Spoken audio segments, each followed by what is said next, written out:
tout début du projet, on s'est donné un nom de travail, puis on a trouvé qu'en gaélique écossais, eau de vie se dit Ushkebete. Et ce mot-là a donné whisky éventuellement. La partie Ushke a été déformée avec le temps pour donner whisky.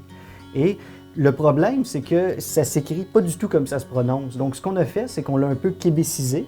On l'a écrit comme ça se prononce. Ça a donné Ushkebe et c'est le nom de la distillerie. C'est donc en hommage finalement à l'idée de l'Écosse puis au whisky. Je m'appelle Émile Plourde-Lavoie, je suis cofondateur de la distillerie Ushkebe, directeur de l'exploitation et directeur des communications. Et puis, je suis membre de Distillerie du Québec. L'histoire de la distillerie Ushkebe, c'est l'histoire de deux amis, moi-même et Sébastien Gagnon. Puis on se connaît depuis longtemps, depuis le cégep. Puis pendant longtemps, on s'est dit, écoute, on pourrait se lancer, partir une entreprise dans une passion qu'on a en commun, qui est le brassage et la distillation. Puis au fil de nos discussions, un jour, on s'est dit, écoutez, ça peut se faire. Donc on a rédigé un plan d'affaires, on a rencontré famille et amis, on dit, OK, ben voici, on part, on se lance. Donc on va faire un projet de distillerie, micro-distillerie artisanale à Montréal. Est-ce que vous embarquez avec nous? Puis ça, c'est il y a 2 ans, tout juste. Et donc, c'est là qu'est née la distillerie Ushkebe. On brassait de la bière de façon amateur depuis quelques années. Puis c'est du côté de Sébastien qui a commencé à s'essayer à la distillation.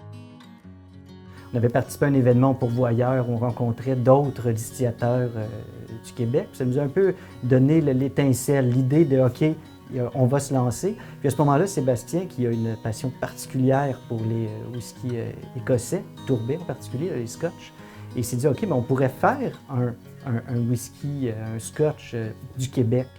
C'est ça la racine, c'est ça la base, c'est ça derrière l'idée, c'est vraiment l'objectif. Et tout le reste est en fait comment nous amener éventuellement à ce whisky écossais au Québec.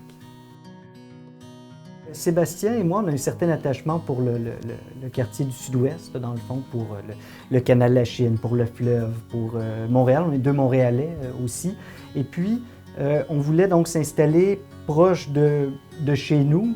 Puis Sébastien, d'ailleurs, un gars du Sud-Ouest, carrément. On voulait être proche de chez nous, on voulait être proche des gens aussi. Et on a regardé un peu partout dans le Sud-Ouest. On a décidé de s'installer à La Salle. La Salle qui d'ailleurs a une histoire aussi par rapport à la distillation avec la Seagram qui n'était pas tellement loin d'ici. Et donc on s'est dit que c'était l'emplacement parfait. C'est proche du métro, proche de la piste cyclable, c'est proche des gens, puis c'est proche un peu de notre cœur à quelque part. On produit en ce moment 2 spiritueux. Alors le premier qu'on a sorti, c'est la Fleur de l'Île, qui est un triple sec aux petites baies nordiques. C'est donc une liqueur d'orange, puis ça se prend très bien dans des cocktails et tout ça. À côté de ça, on fait aussi un gin tourbé, qui est un gin avec des arômes qu'on extrait de malt tourbé d'Écosse. C'est un unique en son genre, au Québec à coup sûr, et peut-être même dans le monde. Il n'y en a pas beaucoup d'autres. En fait, on sait qu'il n'y en a pas d'autres comme le gin tourbé au Québec. Et c'est le gin éponyme, c'est l'objectif de la distillerie qui est derrière le gin tourbé, donc l'inspiration écossaise et puis la suite, tout ce qui en ressort. Ça part vite, tout est à créer, tout est à inventer, tout est à construire.